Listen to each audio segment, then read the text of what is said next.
رب قربنا وباركنا لنعمل صالحا في يدي رسالة التغيير. بسم الله الرحمن الرحيم. بسم الله والحمد لله والصلاة والسلام على رسول الله wa ala alihi wa ashabihi wa mawala wala hawla wala quwwata illa billah. Para pemirsa Suara Sakinah yang dirahmati oleh Allah Subhanahu wa taala, dimanapun Anda berada, kembali berjumpa lagi di program rutin di Bedah Buletin Kafah yang ke-208. Kali ini dengan saya selaku host pada sore hari ini, Yudha Januar Pratoso. Sebelumnya, terlebih dahulu kami haturkan sapaan terbaik kepada para pemirsa sekalian. Assalamualaikum warahmatullahi wabarakatuh. Baik para pemirsa sekalian, baik yang mengikuti forum melalui ruang Zoom meeting ini maupun melalui live Instagram atau Instagram TV nantinya, topik bedah buletin kafah kita kali ini adalah dakwah Islam penistaan agama. Sebagai prolog, saya haturkan bahwa Allah Subhanahu wa taala telah menjadikan Islam sebagai agama dakwah. Ajaran Islam wajib disampaikan kepada segenap manusia sebagai sarana menuju hidayah Allah. Allah Subhanahu wa taala berfirman dalam Surah An-Nahl surat ke-16 ayat 125. Serulah manusia ke jalan Tuhanmu dengan hikmah dan pengajaran yang baik, serta berdebatlah dengan mereka dengan cara yang paling baik. Kewajiban berdakwah ini telah mendorong umat muslim menyebarkan risalah ini ke seluruh penjuru dunia. Mereka berhasil mengubah para pemeluk akidah selain Islam, baik dari kalangan paganis, penyembah berhala, majusi, kaum zindik, dan ahli kitab baik Yahudi maupun Nasrani berbondong-bondong memeluk Islam. Namun sangat disayangkan di hari-hari ini terdapat upaya menuding dakwah Islam khususnya dalam hal perbandingan agama sebagai bagian dari penistaan agama. Baiklah para pemirsa sekalian, untuk mengulasnya lebih lanjut, alhamdulillah telah hadir di tengah-tengah kita Ustadz Ahmad Doriman, Magister Psikologi Hafizahullah Ta'ala. Kita akan sapa terlebih dahulu pemirsa. Assalamualaikum Ustaz. Suaranya belum masuk Ustaz. Waalaikumsalam warahmatullahi wabarakatuh. Bagaimana kabarnya Ustaz? Bil khair, alhamdulillah. Alhamdulillah. Baik pemirsa sekalian, alhamdulillah insya Allah beliau telah siap untuk berbagi tentang topik yang menarik pada sore hari ini pemirsa. Baik, dalam rangka memberikan kelapangan bagi beliau untuk menyampaikan pemaparannya, langsung saja kami haturkan waktu dan tempat kepada Ustadz Doriman Hafizullah Ta'ala. Tafadhol Ustaz. Assalamualaikum warahmatullahi wabarakatuh. Waalaikumsalam. Alhamdulillah, syukurillah. Wassalatu ala rasulillah, la haula wa la quwwata illa billah. Bismillahirrahmanirrahim. Saya buka acara ini dengan membaca surat An-Nahl ayat 125 yang juga dikutip ya di buletin kafah ya edisi 208. Ud'u ila sabili rabbika bil hikmah wal mau'izatil hasanah wajadilhum billati hiya ahsan. Jadi serulah ya ke dalam ajaran Islam itu secara mau'izah hasanah ya. Ibnu Jarir menafsirkan ayat ini ya, maksudnya yang diserukan itu yang pertama adalah Al-Quran dan As-Sunnah. Jadi isi yang harus disampaikan dakwah seorang muslim, seorang da'i, seorang ustadz, kiai dan sebagainya itu adalah isinya adalah ya yang termaktub di dalam Al-Quran dan Sunnah. Bisa jadi akidah, bisa jadi syariah, ya, bisa jadi akhlak. Itu adalah materi ya dalam konteks dakwah Islam yang harus disampaikan dengan hikmah, ya kan? dan dengan cara yang terbaik. Ya. Ada beberapa catatan oleh para ulama ya, diantaranya ya kan tidak menyinggung, menghina ya Tuhan, agama lain, tidak menghina ya simbol-simbol agama lain ya, karena kita juga tidak mau ya Allah dihina ya, simbol-simbol Islam dilecehkan. Ya kan?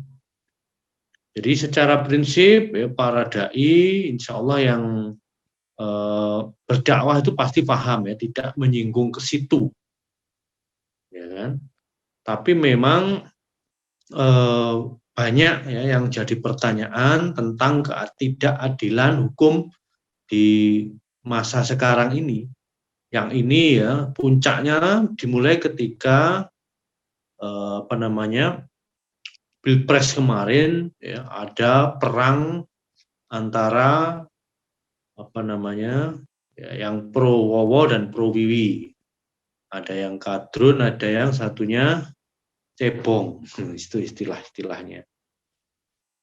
Nah, ini kita pahami dari situ dulu. Nanti kita ke kasus Ustadz Yahya Waloni ya, yang memang menjadi ya, sangat memprihatinkan ya bagi kita yang ya, saya juga beberapa kali mengikuti mendengar ceramah beliau di YouTube ya.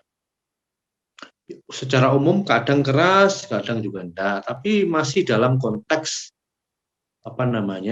kristologi. Jadi kembali ke tadi ya, secara politik memang dengan dukungan yang begitu kuat ya, sebagian dari kelompok Islam mendukung Jokowi ya, kita istilahkan tradisionalis, kemudian yang kelompok lain yang dianggap radikal nantinya oleh kelompok pemenang dituduh radikal itu juga mendukung Prabowo, meski sekarang banyak yang protes ya, marah, kemudian merasa dikhianati ya. Seperti kemarin Gus Nur yang baru keluar dari penjara juga cerita bagaimana dia merasa dikhianati ya oleh Prabowo. Karena memang ya dari awal ya, saya alhamdulillah ya diberi kesempatan untuk belajar ya Siyasah Syariah, belajar kitabnya Syekh Taqiyuddin An-Nabhani tentang wahyu siasi ya, tentang ideologi politik ya, itu sehingga paham.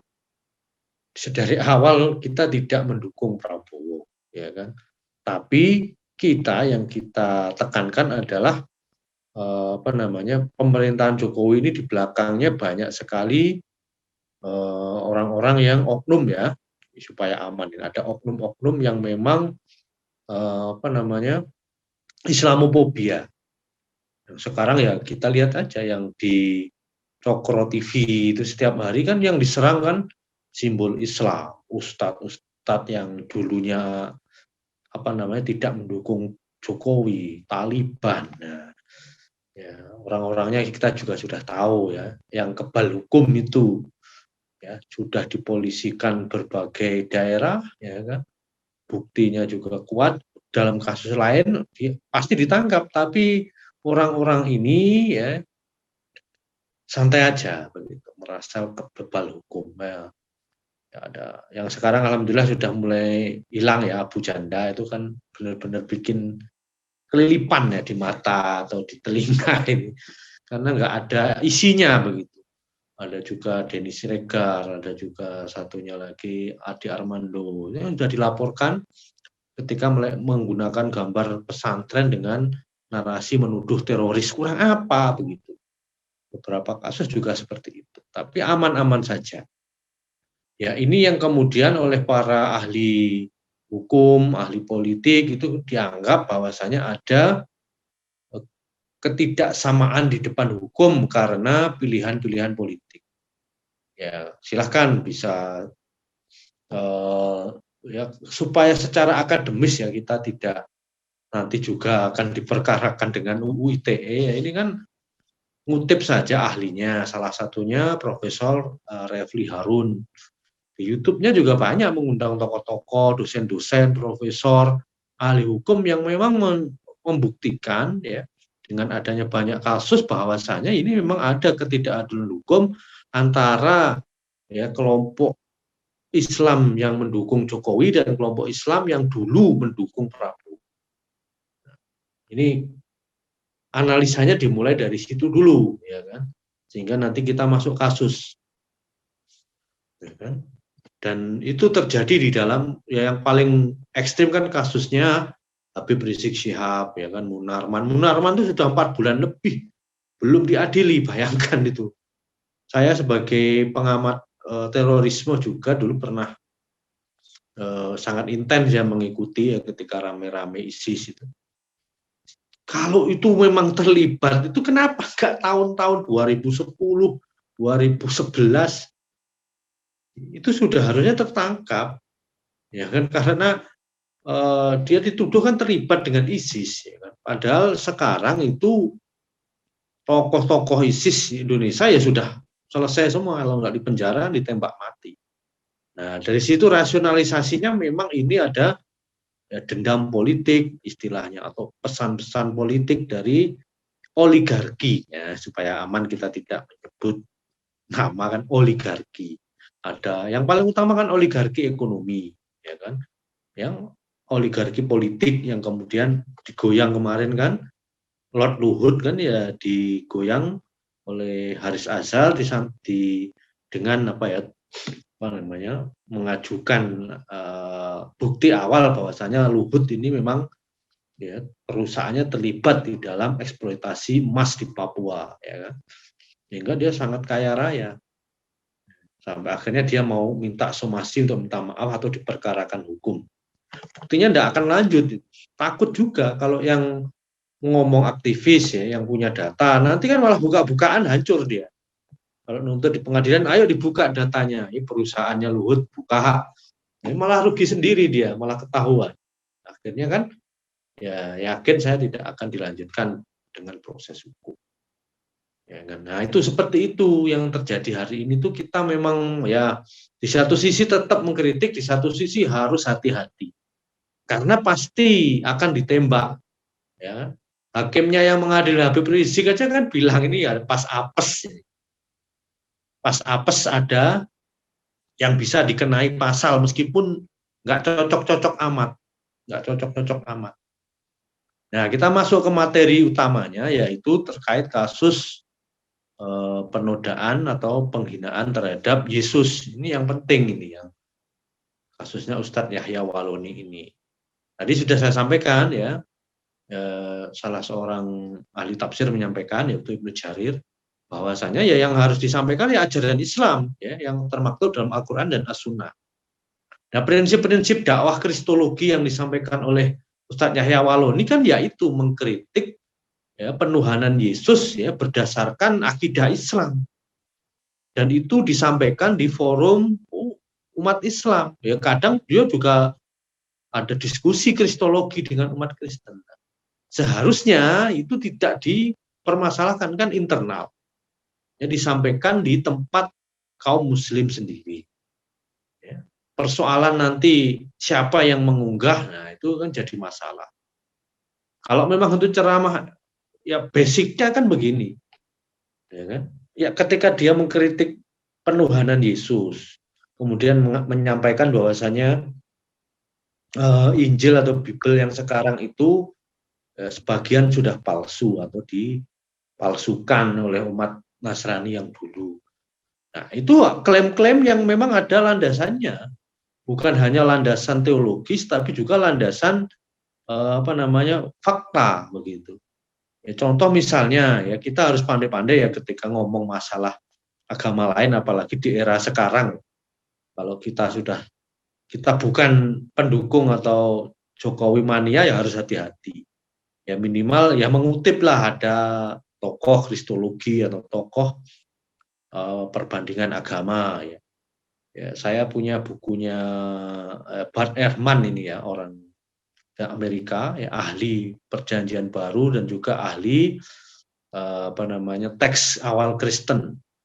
Awalnya dia pendeta, kemudian setelah mempelajari teks awal Kristen, justru dia menjadi agnostik, ya, tidak punya agama, tapi ya meyakini ada Tuhan, tapi tidak mengikatkan diri kepada agama. Ya, kita ngutip dia aja supaya aman. buku-bukunya banyak dan kritiknya juga sekeras Ustadz Yahya Waloni. Ya, dia punya buku misalnya Misquoting Jesus, ya kan, salah mengutip Yesus. Kurang keras apa? Isinya keras-keras. Pokoknya How Jesus Becoming God, bagaimana Yesus menjadi Tuhan. Ya, dalam bukunya dibuktikan dulu tuh nggak ada di awal-awal Kristen Yesus itu bukan Tuhan. Lalu ketika terjadi penyaliban ada beberapa perbedaan, ya kan. Tuhan seperti apa itu kemudian ada perbedaan. Ya kita ngutip buku-buku seperti itu ya supaya aman ya. Kita kan nggak mau konyol juga itu karena ceramah emosi kemudian akhirnya ada buzzer yang nonton, ya sudah dilaporkan wassalam. Ya kan? Ini kejadian-kejadian yang di Jawa Timur aja yang baru bebas kan Gus Nur sama Gus Nawawi Pasuruan itu kan kejadiannya seperti itu. Gus Nawawi Pasuruan itu dulu channelnya cukup banyak ya, Amazing Pasuruan. Itu kan nge-share ya di Facebook sama di akun dia Instagram atau YouTube, ada orang Madura yang mengancam membunuh Mahfud MD ya sebagai Menko Polhukam ya, karena dia menurut orang Madura ini kan tidak adil terhadap Habib Rizik. Dia sekedar men-share kemudian dilaporkan oleh orang-orang yang biasa melaporkan. Ya ada salah satu pengacara yang memang tugasnya melaporkan orang-orang yang dulunya memang ya ini barisan Wowo dulu. Kalau sekarang kan tidak lagi barisan yang mereka tuduh sebagai Islam radikal. Gus Nawawi ini memang ya orang FPI ya, tapi NU banget, ya, anak kiai punya pondok di Pasuruan. Hanya karena men-share itu kemudian dia dituntut. Padahal yang bukan video nggak dituntut. Yang nge-share lain beliau juga tahu, yang nge-share banyak, tidak ada yang dituntut. Terus dipenjara 8 bulan kemarin bebas kan, buat kesaksian juga sama Gus Nur. Nah itu ngeri-ngeri sedap ini kalau kita bicara ketidakadilan hukum di masa sekarang tuh ngeri-ngeri sedap, ya kan? Ya kita semaksimal mungkin ya, karena kita tidak mau konyol di penjara gara-gara nge-share kan, ya kan? Nge-share berita-berita yang itu kan ancaman kepada pemerintah, ya, ancaman kepada oknum pemerintah itu kan ya nggak usah di-share lah, karena bahaya begitu kan. Kasusnya udah banyak yang di penjara. Meskipun ya salah satunya bisa jadi itu jebakan Batman juga. Ya kembali ke Ustadz Yahya Waloni, ketika dia mengkritik itu kapasitas dia adalah seorang kristolog, ya kan, Ustadz kristolog, dia dulunya Kristen. Ya itu harusnya itu dalam konteks keilmuan itu ya sah-sah saja. Ya kan? Tapi ya, malah ditahan dan memang luar biasa yang tahanan UU ITE itu tanpa ampun. Ya kan? Gus Nur, Gus Nawawi, kemudian dulu juga siapa itu yang orang PKS itu yang tertangkap juga seperti itu. Yang terkenal Facebooknya dulu. Tidak ada ampun begitu loh. Bahkan ada yang meninggal ya. Ustadz Maher. Benar-benar tidak ada ampun. Beda dengan koruptor, beda dengan maling ya. Istilah kita kan maling rampok. Itu penuh belas kasih ya. Penuh dengan maaf, penuh dengan diskon. Ya, Masya Allah ini luar biasa, kita hidup di masa yang keadilan itu benar-benar sulit didapat ya ketika kita terutama ya yang memperjuangkan Islam sebagai ideologi ya, Islam sebagai syariah Islam sebagai solusi. Itu benar-benar dalam posisi yang ya mirip-mirip Nabi ketika awal dakwah di Mekah, itu benar-benar ditekan, dipersulit ya, dalam banyak hal ya terkait kehidupan. Sehingga kita ya harus hati-hati ya, tidak perlu terlalu emosi, tidak perlu ekspresinya berlebihan emosinya. Karena ya sudah sebagian teman kita kan mengalami ya masuk penjara, ya ada yang 2 tahun, ada yang ya di bawah itulah rata-rata ITE. Ya kita kan jadi mengambil kesimpulan juga. Ya, kemarin awal-awal COVID kan banyak kriminal yang dibebaskan, tapi ketika COVID begini malah ya UU ITE ini malah diterapkan dengan banyak ya, dengan banyak kasus yang memang sebagian besar adalah kasus orang-orang yang memang bukan pendukung pemerintah, oposisi lah istilah. Nah, itu adalah salah satu catatan. Jadi kutiplah ya ahli-ahli dalam konteks dakwah kita, ketika kita mengkritik misalnya Kristen, ya selain Al-Quran dan As-Sunnah, ya kita ngutip ahli. Ya kalau masih dituntut itu ya keterlaluan ya, otaknya memang didengkul ya. IQ-nya memang sekolam, IQ-nya kodok itu. Ya memang ya yang berlaku seperti itu. Ya, mau gimana lagi? Ya. Alhamdulillah kita sudah ya hampir setengah jam lebih ya.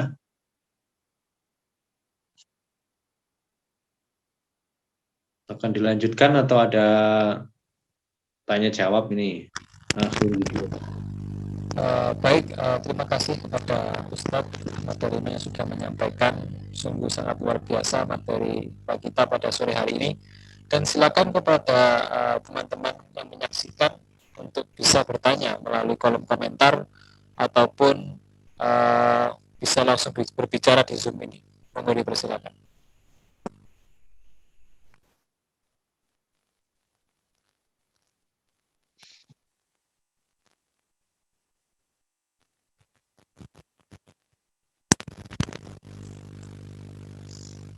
Baik, apakah ada yang bertanya?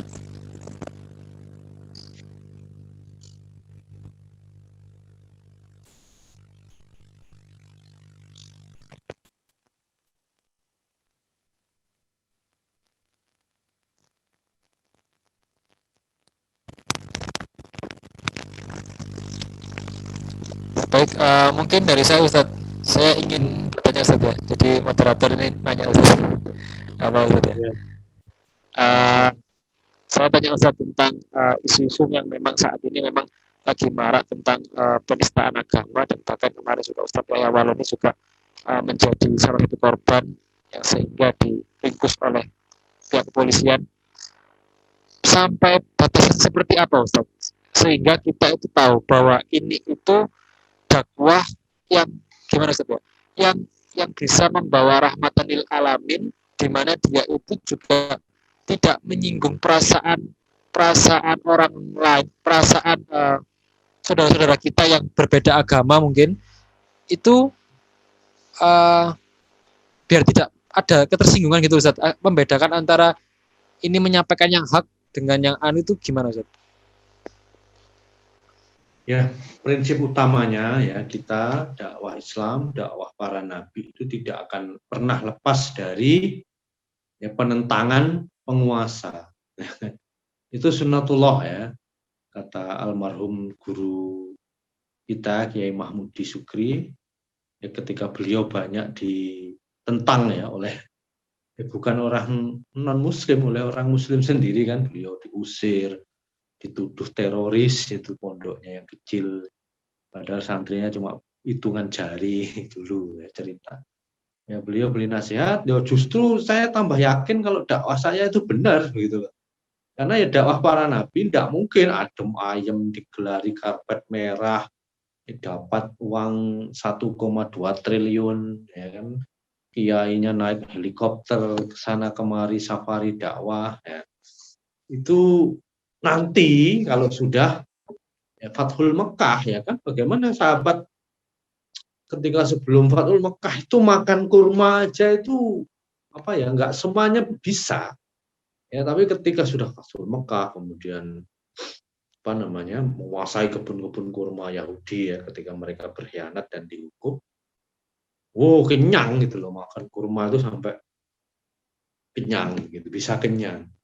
Itu nanti di waktu kemenangan Islam itu kita bisa ya menikmati ya yang masih hidup, menikmati ya ghanimah, menikmati ya kemenangan. Tapi sekarang kan belum begitu loh.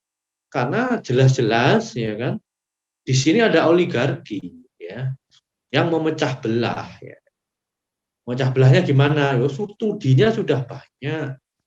Ya kan, para think tank-nya Amerika kan sudah banyak membuat studi, membagi-bagi Ada Islam modernis, ada Islam tradisionalis, ya kan, ada Islam fundamentalis. Nah, itu dibagi-bagi supaya ada yang bisa dirangkul, ada yang harus diperangi, ya. Itu yang dijalankan oleh pemerintah.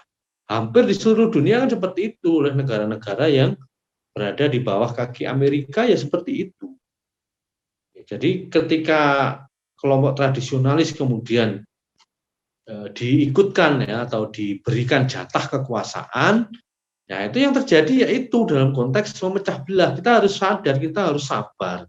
Mereka itu apa namanya kesadaran politiknya itu rendah, ya, pemahamannya terhadap siapa kawan siapa lawan, ya, itu rendah. Ya. Bagi mereka itu yang mau datang ke kiainya memberikan amplop, ya, bisa roh katanya, itu sudah kawan begitu loh. Padahal kita harus berpikir politis. Ya. Berpikir politis seperti apa ya? Nanti kita bahas di topik-topik majalah buletin kita selanjutnya.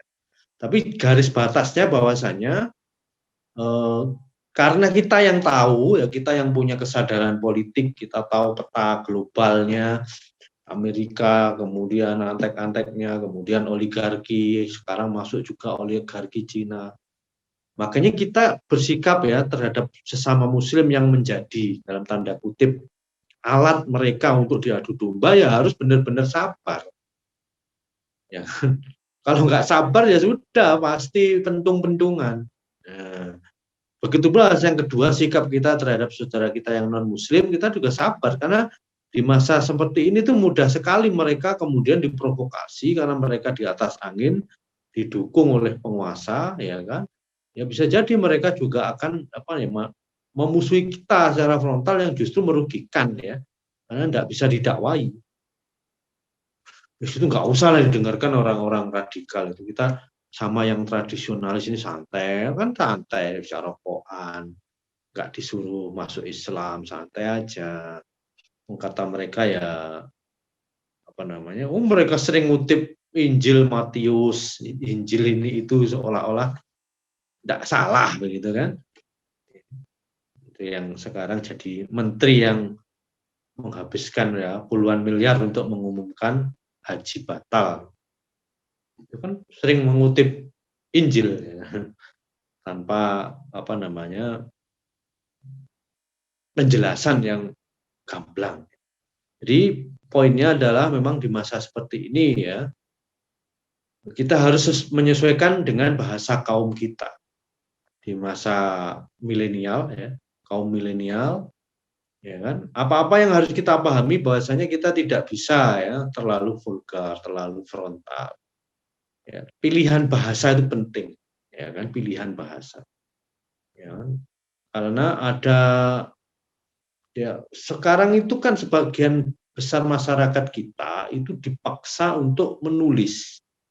Kalau yang YouTube kan masih sedikit. Kalau YouTube itu yang membuat konten kan sedikit. Kalau yang di Facebook itu memang masyarakat dipaksa menulis, padahal nggak semuanya itu punya ya kemampuan menulis, punya kemampuan mengontrol emosi, ya.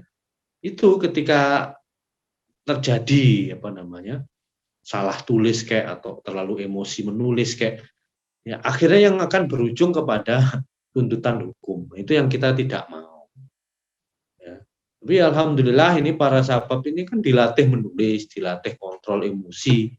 Itu saja masih ada ya beberapa yang terkena karena memang intensnya sering diskusi, sering interaksi, akhirnya kan emosinya terluapkan dengan menulis vulgar, akhirnya kena pasal. Nah, itu yang ya kita ya sayangkan, tapi ya tetap kita akan mendukung ya karena prinsipnya yang dia lakukan adalah al khair, ya kebaikan. Wallahu a'lam bishawab. Baik Ustadz, terima kasih Ustadz jawabannya Ustadz. Mungkin dari teman-teman yang lain ada yang ingin disampaikan atau ingin bertanya? Silakan. Bisa melalui Zoom chat maupun secara lisan. Monggo silakan.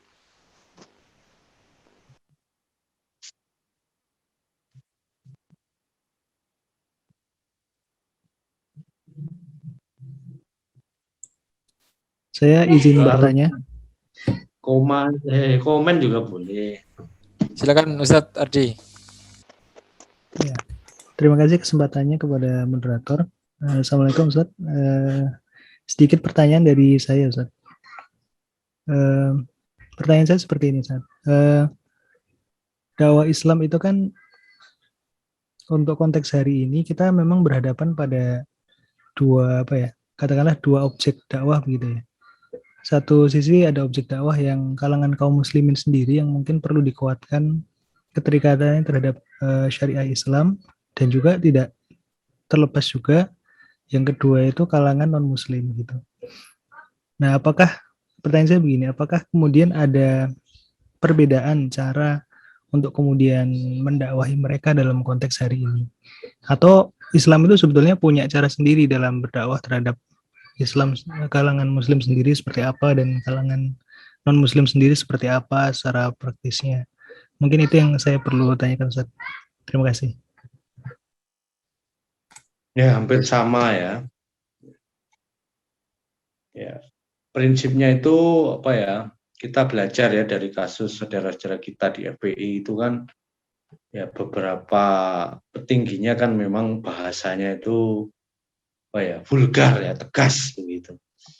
Yang itu memang ternyata tidak disukai oleh rezim yang berkuasa, ya kan? Karena ketika mereka dikritik terlalu keras, panas. Dan ya kita sangat prihatin dengan yang terjadi terhadap beberapa ya petinggi FPI yang dizolimi ya secara hukum ya, terutama Habib Rizik dan Munarman yang kasusnya benar-benar di luar akal sehat gitu. Di luar akal sehat dengan tuntutan hukum yang di luar akal sehat juga. Ya kan? Jadi kalau Habib Rizik ya, FPI itu diskusi dengan apa ya, non muslim juga biasa ya kan. Tapi hanya karena dia ya justru lebih vulgar ya kepada sesama ormas Islam yang berbeda ya preferensi politiknya, akhirnya kan jadi sering bertengkar. Nah, kita ambil ibrah dari situ, karena prinsip utamanya ya kan kita dengan sesama Muslim itu adalah lembut, ya jelas harus lebih lembut dibandingkan dengan orang non Muslim. Itu prinsipnya, sekasar apapun mereka, ya kan, ketika konteksnya itu tidak menghina agama, tidak menghina ya kan ajaran Islam, ya kita berusaha semaksimal mungkin untuk ruhamahu bainahum asyida'u 'alal kufar, ya kan? Kalau dengan kufar itu keras, tegas, ya. Kalau dengan sesama muslim adalah lemah lembut. Nah, itu prinsipnya dalam Al-Qur'an. Ya, selain di surat An-Nahl tadi dengan jadilhum billati hiya ahsan. Jadi prinsip-prinsipnya sudah mudah, sudah jelas, tinggal ya, tataran praktisnya lah. Saya tuh kurang apa dulu waktu masih aktif di Facebook, sering diskusi sana sini itu wah emosinya nggak ketulungan, pengennya nulis nyerang ya kan. Tapi dilihat efeknya, saya lihat efeknya orang-orang yang memang dari saudara kita Muslim yang tradisionalis itu nggak akan mau logika kita kuat, data kita kuat, nggak akan itu kemudian ikut pendapat kita ya, kecuali ada kiainya, gurunya yang ikut ya. Emang sulit, itu trik-triknya sangat banyak yang harus dilakukan, tapi yang ya prinsip tadi ya, kita tetap lemah lembut ya, sesuai dengan bahasa mereka ya. Kita diskusi dengan Nahdien misalnya, kita cari kesamaan ya, kita juga punya guru Nahdien, kita punya guru ya kan Syafi'i dan seterusnya. Kalau kita diskusi dengan teman Salafi Wahabi ya, kita pernah juga ikut ngaji sama Ustadz ini, muridnya Syekh Albani, muridnya Syekh Utsaimin. Nah, cari persamaan dulu biar nggak langsung frontal. Nah, itu pengalaman diskusi medsos itu ya seperti itu ya kan. Yang mengikuti ya dunia medsos pasti insya Allah paham ya, bahwasanya para sabab itu, para ustadz yang lama diskusi itu sangat-sangat sabar ya. Yang di Malang ada Ustadz Azizi, ada ya, apalagi beberapa itu sangat sabar diskusi dengan serangan-serangan seperti apapun kita layani dengan, ya kan, argumen, dengan fikroh, dengan apa, dalil dan seperti itu. Jadi itu prinsipnya. Sedangkan ketika diskusi dengan non Muslim, ya kan, kita tegas dalam hal prinsip, ya kan, dalam hal prinsip kita tidak ada toleransi. Tapi dalam hal yang memang bisa bersama ya kita ya, kerjasama, lemah lembut, bisa begitu. Ya kan. Saya juga punya beberapa teman Kristen ya, dulu sering diskusi juga di Facebook gitu. Meskipun ada juga yang menuduh-nuduh, tapi ya secara prinsip ketika kita mengajak mikir dengan bahasa mereka dengan lemah lembut, tidak ada masalah ya, mereka mau mendengar, mau membaca, begitu aja, dan kita hanya bisa mendoakan semoga ada hidayah. Wallahu a'lam bishawab. Baik, seperti itu mungkin jawabannya Ustadz. Mungkin ada yang mau bertanya lagi? Menanggapi juga boleh. Menanggapi juga dipersilakan.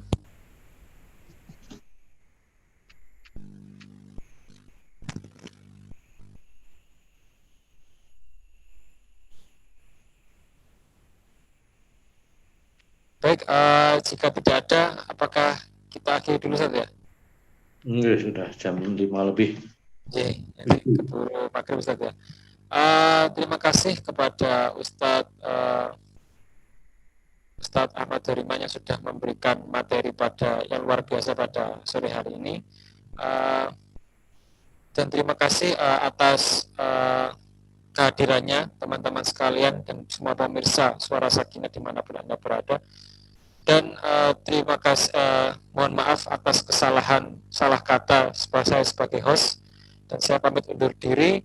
Dan untuk penutupan saya persilakan kepada Ustadz Ahmad Doriman untuk memimpin penutupan dan memberikan sepatah dua patah kata konklusi. Mungkin apa yang kita dapatkan materi kita hari ini. Silakan Ustadz. Ya.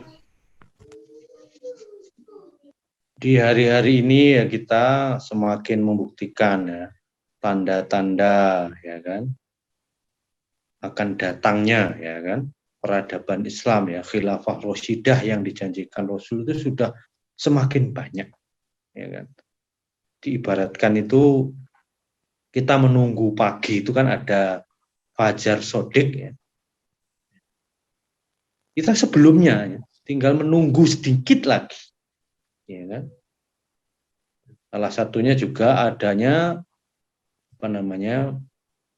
kemenangan Taliban, itu juga ada indikasi-indikasi yang mirip dengan janji-janji dari Nabi. Ya, nanti kita ulas sendiri ya. Dan dari situ ya kita harusnya semakin menambah iman kita, ya kan? Ya, bahwasanya memang di hari-hari akhir ini kaum kafir dan munafik itu akan membuat makar ya yang besar, yang hebat ya di dalam rangka menghalangi dakwahnya ya kaum muslimin yang ingin ya syariahnya Nabi Muhammad kembali menjadi ya kan syariah yang diterapkan ya, bukan hanya syariah yang dipelajari. Itu yang mereka halang-halangi, itu yang mereka kriminalisasi pada dasarnya. Sehingga ya kita tetap ya dakwah medsos, dakwah offline dengan ya kan tetap berhati-hati ya, menjaga diri agar tidak terkena ya kan jebakan-jebakan dari kaum kafir dan munafik yang memang ya, ketika sudah terjebak itu sangat berat ya, karena pasti dipenjara tanpa ampun, tanpa diskon ya, gitu. Itu yang terjadi dalam beberapa kasus saudara-saudara kita ya, yang sudah masuk penjara, baik yang sudah keluar maupun yang belum. Jadi kita berdoa sama-sama, ini adalah ya, sudah mendekati ya dari fajar kadzib menjadi fajar sodik, sudah benar-benar mau pagi, mau subuh ya kan, sudah benar-benar siap ya azan untuk sholat, untuk panggilan kebahagiaan kita bersama kaum muslimin. Demikian dari saya. Wassalamualaikum warahmatullahi wabarakatuh. Waalaikumsalam warahmatullahi wabarakatuh. Terima kasih Ustadz. sebagai penutupan kita pada sore hari ini, terima kasih saya ucapkan sekali lagi kepada teman-teman yang sudah hadir dan para pemirsa Suara Sakinah. Mari kita tutup majelis ini dengan ucapan istighfar 3 kali, alhamdulillah, dan doa kafaratul majelis. Bismillahirrahmanirrahim. Astaghfirullah, astaghfirullah, astaghfirullah. Alhamdulillahirabbil alamin. Subhanakallahumma wa bihamdika asyhadu an la ilaha illa anta astaghfiruka wa atubu ilaik. Terima kasih. Saya pamit undur diri selaku host dan mohon maaf bila ada salah kata karena semua kesempurnaan hanya milik Allah Subhanahu wa taala. Terima kasih. Wassalamualaikum warahmatullahi wabarakatuh. يا رب قربنا وباركنا لنعمل صالحا في يدي رسالة التغيير